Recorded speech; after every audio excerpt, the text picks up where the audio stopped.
Verset 1. La persécution contre l'Église éclata ce jour-là et fut occasionnée par l'émeute même qui avait causé la mort d'Étienne. Quand Luc dit que tous furent dispersés, il faut entendre ce mot dans un sens hyperbolique, signifiant le plus grand nombre. En effet, nous trouvons encore des chrétiens à Jérusalem dès le verset 3 et dans la suite du récit. Luc ne parle que de la Judée et de la Samarie, les provinces les plus rapprochées, mais les fugitifs se rendirent aussi en Galilée, où il y avait beaucoup de disciples, puis dans toute la Syrie, Actes 9.1 et suivant. L'auteur prépare par cette remarque le récit des grands résultats que cette première persécution eut pour la propagation de l'Évangile, versets 4 et suivants. Verset 2. Ces termes, des hommes pieux, indiquent des juifs pieux, Acte 2.5, Acte 22.12, et non des prosélytes d'entre les païens. Ayant conservé leurs sentiments bienveillants pour les chrétiens, Acte 2.47, ils voulurent rendre à Étienne ce religieux devoir. Des disciples en auraient certainement été empêchés par les persécuteurs.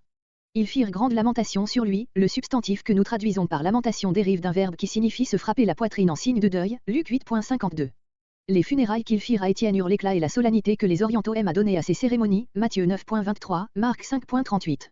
On a souvent envisagé ce verset comme n'étant pas à sa place, parce qu'il paraît sans rapport avec ce qui précède et ce qui suit, de Wet, also sans. C'est une erreur. Luc nous montre par ce fait, comme l'observe Meyer, que beaucoup des habitants de Jérusalem voyaient avec peine la persécution, puis il poursuit par ce contraste criant, mais Saul ravageait l'Église, etc. Verset 3.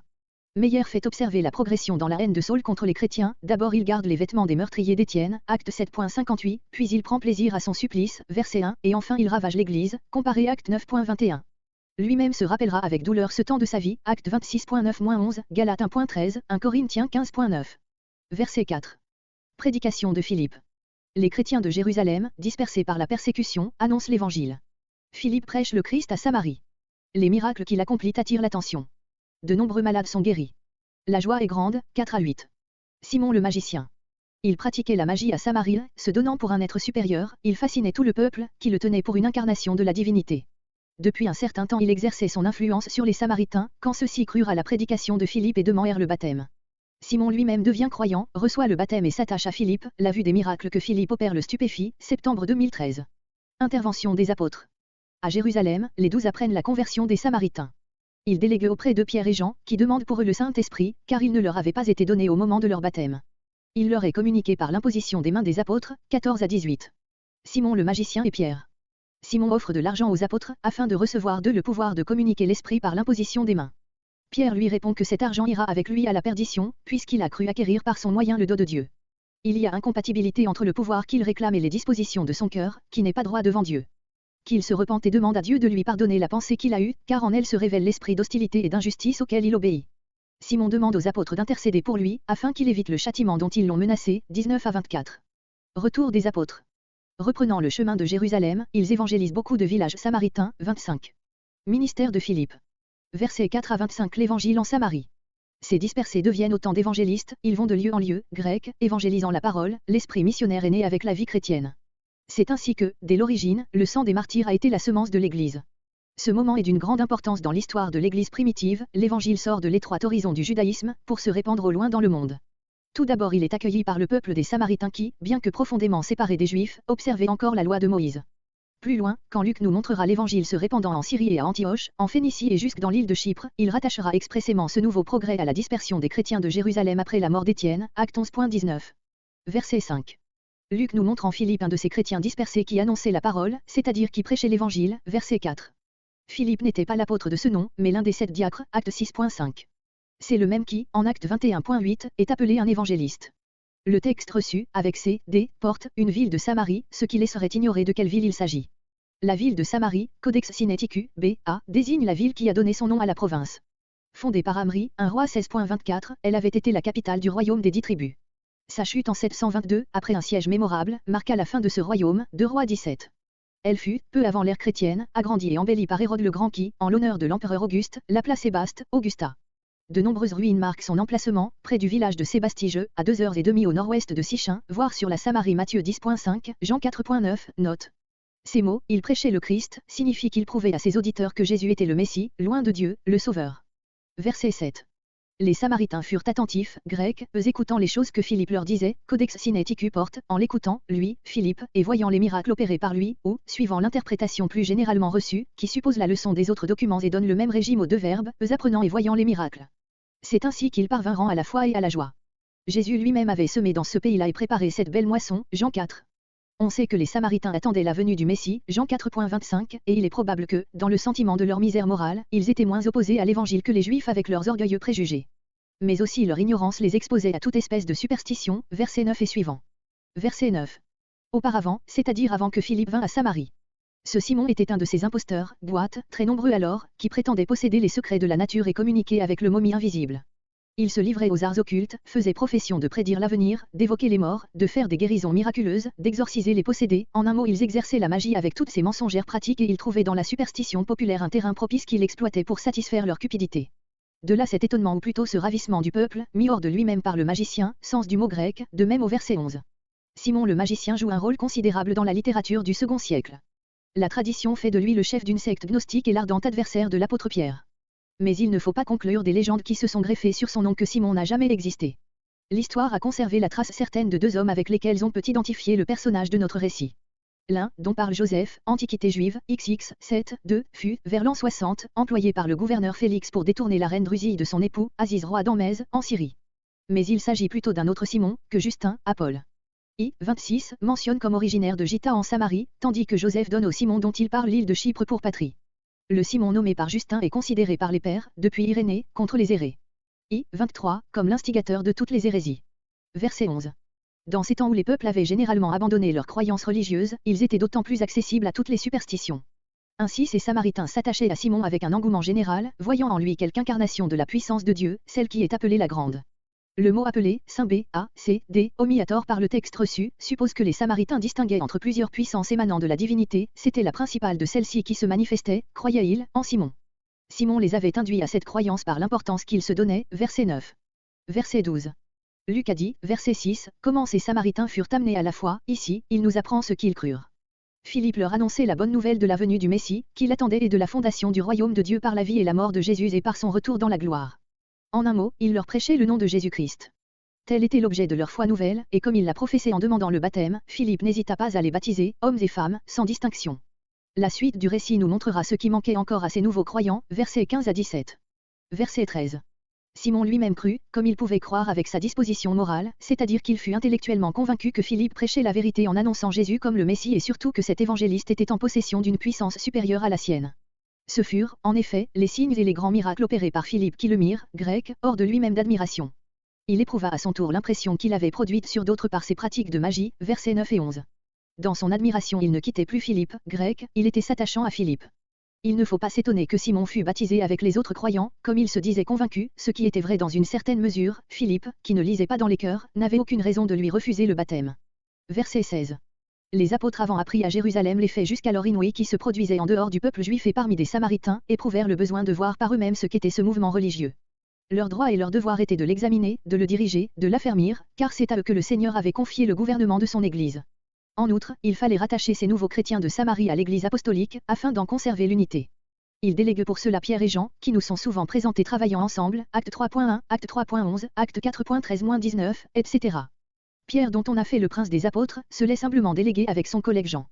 Étant arrivés, Grecs descendus, ils trouvèrent des croyants sincères qui avaient reçu le baptême au nom de Jésus, mais non le Saint-Esprit. Celui-ci n'était encore descendu, Grec tombé, sur aucun d'eux. Le baptême sans l'Esprit. Ce fait nous étonne au premier abord. Serait-ce, comme le pensent quelques interprètes, parce que Philippe n'était pas apôtre, verset 17, note. Ou bien parce que ces Samaritains avaient cru sans avoir subi un développement intérieur suffisant. Ou enfin faut-il entendre par recevoir l'Esprit Saint la communication du don des langues, telle qu'elle avait été faite aux chrétiens de Jérusalem à la Pentecôte, comparé acte 2.4, deuxième note. Simon, verset 18, voit la communication faite par l'imposition des mains, ceci semble prouver que l'effusion de l'Esprit fut accompagnée de signes visibles. Mais il n'y a pas de motif pour limiter à l'apparition de ces signes l'effet de l'intervention des apôtres. Notre récit nous oblige plutôt à conclure que le don de l'Esprit n'est point lié à l'acte humain du baptême. Ce don peut, comme ici, suivre le baptême, comparer acte 19.5, ou le précéder, acte 10.44-47, ou l'accompagner, acte 2.38. L'Esprit, comme le vent, souffle où il veut et il a dans la vie individuelle, aussi bien que dans l'histoire de l'Église, ses temps et ses moments. André. Verset 17. Ces verbes à l'imparfait montrent l'action successive et prolongée que les apôtres exercèrent sur beaucoup de croyants. Les deux moyens employés par eux furent la prière et l'imposition des mains, Dieu accordait l'Esprit en réponse à la prière et les apôtres en confirmaient le don à ces nouveaux chrétiens en leur imposant les mains, pour l'affermissement de leur foi. On a conclu de cet acte que les apôtres seuls avaient le pouvoir de communiquer le Saint-Esprit, et que le don de l'Esprit n'est transmis que par des évêques, successeurs directs des apôtres. Mais nous voyons l'apôtre Paul recevoir l'imposition des mains, et apparemment aussi le Saint-Esprit, par un simple chrétien, acte 9.17. Cet acte symbolique est d'ailleurs accompli toutes les fois qu'il s'agit d'implorer la bénédiction de Dieu sur des serviteurs chargés de quelque mission spéciale, acte 6.6, acte 13.3. Pour exercer leur beau ministère envers les Samaritains, il fallait que les apôtres eussent renoncé au mépris que tout juif éprouvait pour ce peuple. Jean, en particulier, se souvint-il alors qu'un jour il avait voulu appeler sur des habitants de la Samarie le feu du ciel, Luc 9.54. Verset 19. Resté étranger à toute influence de l'Esprit de Dieu, Simon ne le désire même pas. Il faut bien remarquer, en effet, que ce qu'il demande, c'est uniquement ce pouvoir de communiquer à d'autres l'Esprit et de leur conférer les dons qui accompagnaient cette communication. Il voulait ainsi se créer une nouvelle industrie plus productive encore que la précédente. Ainsi il pensait que ce pouvoir se transmettait d'homme à homme, sans aucun rapport aux dispositions intérieures, et qu'il pourrait l'acquérir des apôtres à prix d'argent. C'était là une horrible profanation des choses saintes, une sorte de blasphème. L'un des châtiments de Simon a été que son nom a formé le mot de simonie, qui désigne le trafic des choses saintes. Le texte reçu, avec tous les témoins, sauf Codex Sinaiticus, B, porte, au verset 18, voyant que l'Esprit Saint était donné. Cet adjectif a été ajouté par analogie avec versets entre 17 et 19. Verset 20. Grec, que ton argent soit avec toi à perdition. Une vive indignation s'exprime dans ces paroles de Pierre. Il voit Simon dans un état d'âme qui l'entraînera dans la perdition et il dit, en personnifiant l'argent, que ton argent y aille avec toi, qu'il périsse. Ce n'est cependant pas une condamnation définitive que prononce l'apôtre, puisqu'il exhorte Simon à la repentance, verset 22, il lui donne un très sévère avertissement, pour réveiller, si possible, sa conscience. Verset 21. Grec, il n'est pour toi ni part ni lot dans cette parole. La plupart des exégètes prennent ce dernier mot dans le sens hébraïque, signifiant l'affaire en question et alors il s'agit du pouvoir qu'a demandé Simon. D'autres, comme Néandé, Euclair, Blas, l'entendent dans sa signification ordinaire, cette parole serait l'évangile et ses dons. Et la cause pour laquelle Simon n'y a aucune part, c'est que son cœur manque absolument de droiture devant Dieu, Luc 1.6. Verset 22. Grec, repens-toi donc de cette tienne méchanceté. L'exhorter à la repentance et à la prière, c'était ne pas considérer son salut comme impossible, mais Pierre s'exprime d'une manière problématique, s'il est possible, grec pour voir si peut-être la pensée de ton cœur te sera pardonnée, non qu'il doute de la miséricorde de Dieu, mais parce qu'il n'a aucune confiance en la sincérité de Simon, condition de son pardon. Le texte supporte, prie Dieu, la variante, le Seigneur, se lit dans Codex Sinaiticus, B, A, C, D, E. Verset 23. Grec, que tu es tombé dans un fiel d'amertume et un lien d'iniquité, c'est-à-dire dans un esprit d'amertume, de méchanceté, d'opposition à la vérité, qui est comme le fiel et dans une iniquité morale, qui constitue un ensemble de chaînes dont tu es lié. Les anciens considéraient le fiel comme une image du poison et quelques exégètes entendent ce mot comme si Pierre disait, tu es moralement empoisonné. Meyer voit plutôt dans cette amertume du fiel l'image de la haine contre l'Évangile, comparé Romains 3.14, Éphésiens 4.31. Cette interprétation nous paraît plus naturelle. Verset 24. Encore ici le cœur de Simon n'est pas droit devant Dieu, car il ne promet ni de se repentir, ni de prier lui-même, verset 22, mais il demande la prière des apôtres, pourquoi? Afin que le châtiment dont ils l'ont menacé ne tombe pas sur lui. Il avoue la crainte de la peine, non l'horreur de son péché. Bengel. Aussi ne fut-il point ramené à Dieu, autrement sa conversion serait racontée comme un triomphe de l'Évangile. Les traditions subséquentes, quoique mêlées de fables, ne prouvent que trop que Simon persévéra dans son inimitié contre le christianisme apostolique. Verset 25. Ainsi, non seulement les apôtres ont approuvé et affermi l'œuvre de Philippe parmi les Samaritains, mais eux-mêmes, en retournant à Jérusalem, annoncent la bonne nouvelle du salut dans beaucoup de villages des Samaritains. Un pas immense était ainsi fait dans les progrès de l'Évangile et dans les développements de l'Église chrétienne. Verset 26. La rencontre de Philippe et de l'Éthiopien. Philippe reçoit, par l'entremise d'un ange, l'ordre de se rendre, vers midi, sur le chemin désert de Jérusalem à Gaza. Ayant obéi promptement, il voit approcher un Éthiopien, ministre des Finances de la reine, qui était venu à Jérusalem pour adorer et s'en retournait, assis sur son char et lisant le prophète Ésaïe. L'Esprit ordonne à Philippe de rejoindre le char de cet homme, 26 à 29. Leur entretien. Philippe, étant accouru et entendant que l'Éthiopien lit Ésaïe, lui demande s'il comprend ce qu'il lit. L'Éthiopien se plaint de n'avoir personne qui lui explique l'Écriture. Il invite Philippe à s'asseoir à ses côtés. Il lisait le passage qui peint le serviteur de l'Éternel comme l'agneau qui souffre sans ouvrir la bouche. Il demande si le prophète parle de lui-même ou de quelque autre. Philippe, prenant ces paroles pour point de départ, lui annonce Jésus, 30 à 35. Baptême de l'Éthiopien. Leur route les amène à un endroit où il y a de l'eau. L'Éthiopien demande le baptême, fait arrêter le char et descend avec Philippe dans l'eau. Philippe le baptise, 36 à 38. Séparation de l'Éthiopien et de Philippe. Lorsqu'il remonte de l'eau, l'Esprit enlève Philippe. L'Éthiopien ne le voit plus, car, joyeux, il continue son voyage. Philippe se trouve dans Azo, d'où il parcourt le pays, en évangélisant, jusqu'à Césarée, 39, 40. Versets 26 à 40. Conversion de l'Éthiopien. Le récit plein d'intérêt qui va suivre se rattache tout naturellement à celui qui précède, car il nous fait connaître un nouveau progrès de l'Évangile en dehors du judaïsme. Il nous montre aussi l'action miséricordieuse de la Providence pour le salut d'une âme qui par sa simplicité et sa droiture contraste singulièrement avec celle de Simon. Philippe est encore ici l'instrument de cette œuvre de grâce et c'est un ange, un messager de Dieu, Hébreux 1.14, qui l'engage à se rendre là où il y a une âme à sauver, sans lui indiquer le but de ce voyage. Gaza était une très ancienne ville philistine, Genèse 10.19, située près de la mer Méditerranée. Plusieurs chemins y conduisaient de Jérusalem, l'ange désigne à Philippe celui qu'il doit prendre, en lui disant qu'il est désert, solitaire c'est-à-dire traversant une contrée peu habitée et peu cultivée. C'est à tort qu'on a souvent appliqué cette épithète à la ville et non à la route qui y conduit, l'adjectif grec permet l'un et l'autre, car Gaza n'était point déserte et comme Philippe ne devait pas y aller, il n'y avait aucune raison de la caractériser d'une manière spéciale, tandis qu'il était très important qu'il connût bien le chemin qu'il devait suivre. Cette remarque est peut-être aussi destinée à préparer la suite du récit qui nous montre l'Éthiopien absorbé dans sa lecture et nous rapporte le grave entretien qu'il eut avec Philippe, voir sur les diverses routes qui conduisent de Jérusalem à Gaza, L. Gauthier, Souvenir de Terre Sainte, page 140. La locution que nous traduisons par vers midi, à l'heure de midi, était rendue dans nos anciennes versions par vers le midi, dans la direction du sud. Mais cette indication eût été oiseuse, puisque Philippe avait ordre de se rendre sur le chemin de Gaza. Dans les Septante cette expression est toujours employée pour désigner le temps, né seul. Verset 28. Cet étranger nous est dépeint en détail, à cause de l'importance de sa conversion. Sa patrie était l'Éthiopie, pays d'Afrique, situé au sud de l'Égypte, dont faisait partie ce qui est aujourd'hui l'Abyssinie. Ce pays était gouverné par des reines qui portaient le titre de Candace, comme les rois d'Égypte celui de Pharaon. Notre personnage était un ministre détenteur du pouvoir, grec dynaste, de la reine Candace. Il était surintendant de tous ses trésors, ce qu'on appelle aujourd'hui un ministre des Finances. Comme son pays était païen, on peut supposer qu'il avait été amené à la connaissance du vrai Dieu par des Juifs habitant l'Éthiopie, puisqu'il était venu à Jérusalem pour adorer. Il était donc prosélyte de la porte, et non de la justice, car, selon la loi un eunuque ne pouvait être admis dans l'assemblée du peuple, Deutéronome 23.1, mais la promesse du prophète, Ésaïe 56.3-5, s'était accomplie pour lui, elle devait s'accomplir mieux encore par sa conversion au christianisme. Dans son désir de s'instruire et de s'édifier, il profite du loisir que lui donnait son voyage pour lire l'Écriture. Aucun livre de la Bible ne pouvait mieux répondre à ses besoins que celui du prophète Ésaïe. Ce fut sans doute par une direction de la Providence qu'il lut le chapitre où sont décrites les souffrances du serviteur de l'Éternel, ou bien, peut-être, comme le pense Meyer, y fut-il attiré par tout ce qu'il pouvait avoir entendu à Jérusalem concernant Jésus et l'Église qui invoquait son nom. Verset 29. Ce fut donc sur une impulsion de l'Esprit de Dieu que Philippe prit le courage d'aborder cet étranger, qui voyageait accompagné sans doute de nombreux serviteurs et avec un certain faste. Verset 31. Cette entrée en conversation est pleine d'intérêt. La question de Philippe était de la plus haute importance, car il faut comprendre l'Écriture pour la recevoir dans son cœur. Les deux verbes dont il se sert, lire et comprendre, ayant en grec la même étymologie forment une gracieuse assonance qui devait prévenir favorablement l'étranger. La réponse de celui-ci révèle son humilité et son désir de s'instruire. Les termes qu'il emploie ne sont pas précisément une négation, ils dénotent la difficulté, plutôt que l'impossibilité, de comprendre. Aussi est-ce bien à tort qu'on a cité cette réponse comme preuve de l'obscurité de l'écriture et du danger qu'il y aurait à la laisser entre les mains des laïcs, l'Église ayant seule qualité pour l'interpréter. Sans doute, Dieu, en instituant le ministère de la parole, a voulu que ses serviteurs éclairés fissent part de leur lumière à ceux qui en manquent, mais, dès que sa parole est dévoilée à une âme par le Saint-Esprit, cette parole lui devient lumineuse dans tout ce qui importe à son salut. Telle fut l'expérience de l'Éthiopien. Il pressentait dans le passage du prophète la bonne nouvelle du salut, dont son âme était altérée et comme il voit en Philippe un homme intelligent et instruit qui s'intéresse à lui, il l'invite avec bienveillance à s'asseoir auprès de lui. Verset 33. Ce passage d'Ésaïe, Ésaïe 53.7-8, est cité d'après la version grecque des Septante, qui diffère en divers points de l'hébreu. Philippe l'applique au Sauveur, verset 35, comme le fait tout le Nouveau Testament, Matthieu 8.17, Marc 15.28, Jean 12.38, 1 Pierre 2.22-25.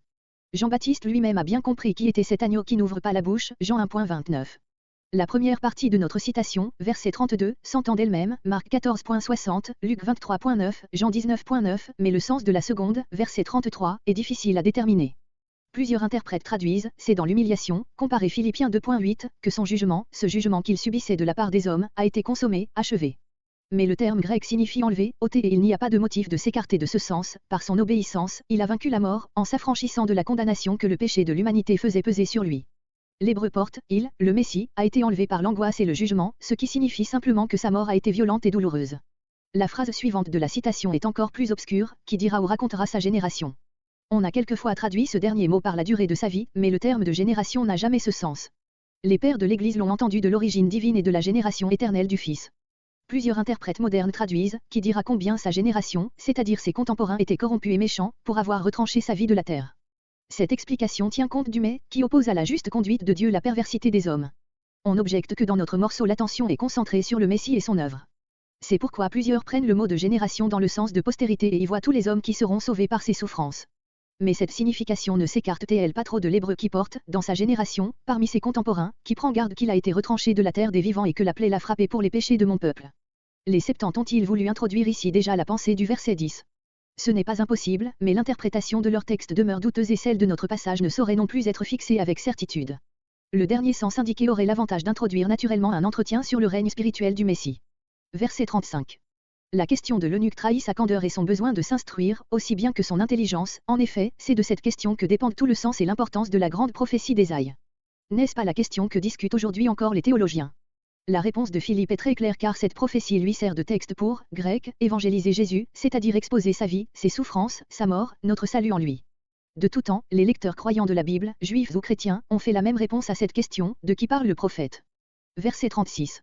L'eau vers laquelle ils arrivèrent pouvait être un ruisseau ou un étang dont le nom n'est pas indiqué, parce qu'il importait peu au récit. La question de l'Éthiopien suppose que Philippe, dans un entretien prolongé avec lui avait parlé aussi du royaume de Dieu fondé par Jésus, de l'Église et du baptême par lequel on y recevait les croyants. Tous ces grands faits, notre historien, très concis, les résume dans ces mots, la bonne nouvelle de Jésus. Et l'âme de l'Éthiopien, toute ouverte à la vérité et à la vie, aspire à recevoir immédiatement le symbole de son union avec le Sauveur et avec son Église.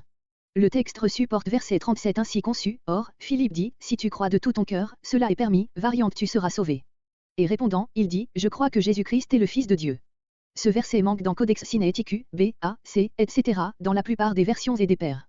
En outre, là où il se trouve, c'est avec diverses variantes, ce qui est souvent un signe d'inauthenticité. Cette profession de foi, en termes précis, exigée avant le baptême, n'est point dans l'esprit de l'âge apostolique. Elle a été ajoutée plus tard par des correcteurs qui s'étonnaient de la facilité avec laquelle Philippe avait administré ce baptême. L'adjonction est cependant ancienne, elle se trouve déjà dans la version syriaque, la Pesquito et dans Irénée. Monsieur Blas l'admet dans la recension romaine de notre livre. Verset 38. C'est l'Éthiopien qui commanda à ses serviteurs de faire arrêter le char, après que Philippe eut consenti à son baptême. Il y a en tout cela une décision et une promptitude qui dénotent la sincérité et la vivacité de sa foi. Verset 39. Ce mot enleva Philippe, comparé 2 Corinthiens 12.2, 2 Corinthiens 12.4, 1 Thessaloniciens 4.17, où se trouve le même verbe, semble indiquer que Philippe disparut par un miracle, comparé 1 Roi 18.12, ce qu'on pourrait conclure aussi du verset 40, il fut trouvé. Toutefois, comme rien dans le récit n'indique quel pourrait être le but d'un tel miracle, on est tenté de voir là, avec Olsosan, l'ange, Meyer, le simple fait que, par un mouvement de l'esprit, Philippe s'éloigna brusquement et s'en alla dans une autre contrée où il avait à poursuivre son œuvre, verset 40, tandis que, de son côté, l'Éthiopien continua son voyage. L'eunuque ne le vit plus, non que Philippe fût tout à coup devenu invisible, comme le pensent quelques interprètes, mais simplement parce que, car, il continuait son chemin plein de joie et que Philippe ne lui était plus nécessaire. Il s'en retournait seul dans son pays, où il ne devait trouver, au sein des ténèbres du paganisme, aucun secours humain, ou des persécutions peut-être l'attendaient, mais il était rempli d'une sainte joie, car il venait de trouver son Sauveur et, en lui, la vie éternelle. Verset 40. Azo, en hébreu Asdo, Josué 13.3, 1 Samuel 5.5, était une ville des Philistins à l'ouest de Jérusalem, assez près de la mer Méditerranée, dont Philippe suivit le rivage vers le nord jusqu'à Césarée. Cette dernière ville, qu'on appelait Césaréa Stratoni, parce qu'Hérode le Grand l'avait bâtie sur l'emplacement de la tour de Straton et qu'on distinguait ainsi de Césarée de Philippe, Matthieu 16.13, est très célèbre dans l'histoire. Elle servait de résidence habituelle aux procurateurs romains, située sur les bords de la mer, elle était à cette époque le principal port de la Palestine, voir Philippe Braidel, La Palestine illustrée, 3, 39 à 43. Philippe ne fit pas d'une seule traite la longue course d'Azo à Césarée, mais allant de lieu en lieu, verset 4, il évangélisait toutes les villes par où il passait. Il paraît qu'arrivé à Césarée, il trouva un champ de travail qui l'engagea à fixer sa demeure dans cette ville, car c'est là que nous le rencontrerons plus tard, acte 21.8.